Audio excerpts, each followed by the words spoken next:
Kicking off the year with Set the Boss. Set is a new juggernaut releasing today. He's a bad boy from the Ionian underground, but don't tell his mama what he really does for a living. It would break her poor little heart. What his mama doesn't know is that Set actually spends his time breaking the faces of his enemies with a defining new mechanic that builds up any damage he has recently taken as grit. Set can then unleash this pent-up Vistayan energy, dealing extra damage based on how pumped up he is. He can also pick up an enemy champion and body slam them into their whole team, doing extra damage based on the health of the target he grabs. I mean, who doesn't want to grab a 5,000 health Cho'Gath and smash it into a squishy marksman like a damn boss? But enough about Set. Let's talk about what else we have planned for 2020. Up next, after Set, will be the 2 champion updates you voted on for last year: Fiddlesticks and Volibear. With Fiddlesticks, our goal is to really deliver on its horror thematic, as well as revamping his kit to be more centered around fear, both mechanically and psychologically. You can read more about the progress on Fiddlesticks in a new dev blog coming out today.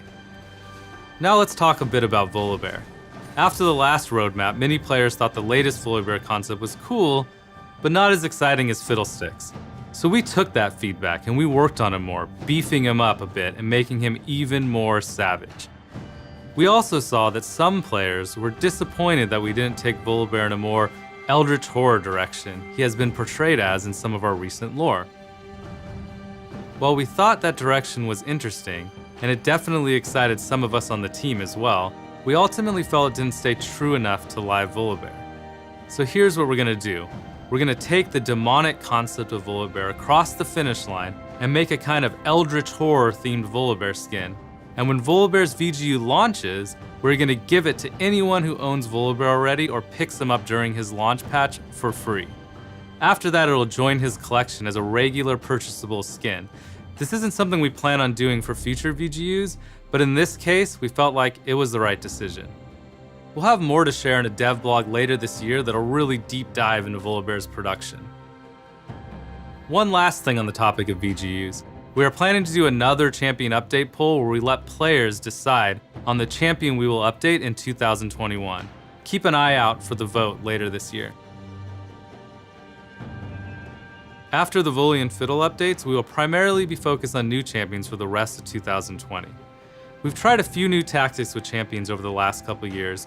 One thing we tested with Kaisa was taking a character players knew from the lore and fully realizing him in game as a playable champion. Bringing the legends to life that we've only heard tales about has led to champions with impactful stories, but also made the whole world of Runeterra feel more alive.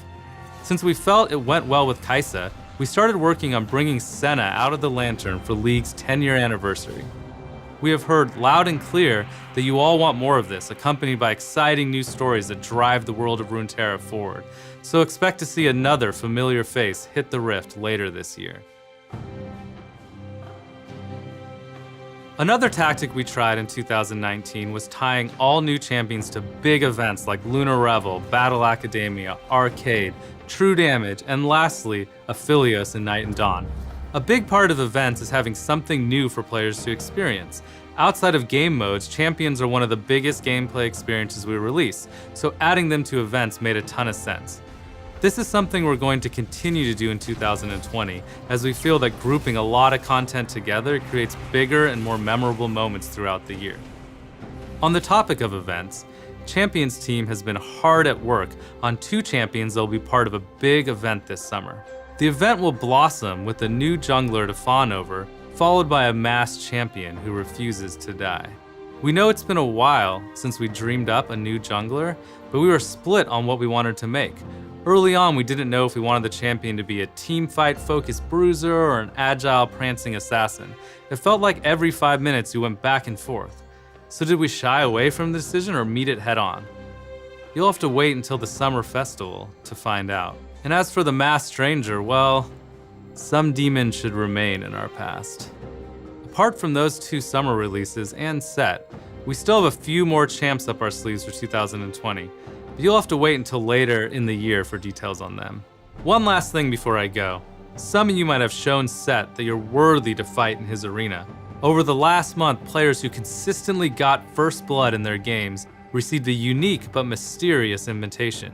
If you did impress Set and you got one of these unique calling cards, make sure you go into your inventory and open it now to unlock Set for free. So get out there and smash some heads with Set on the Rift today.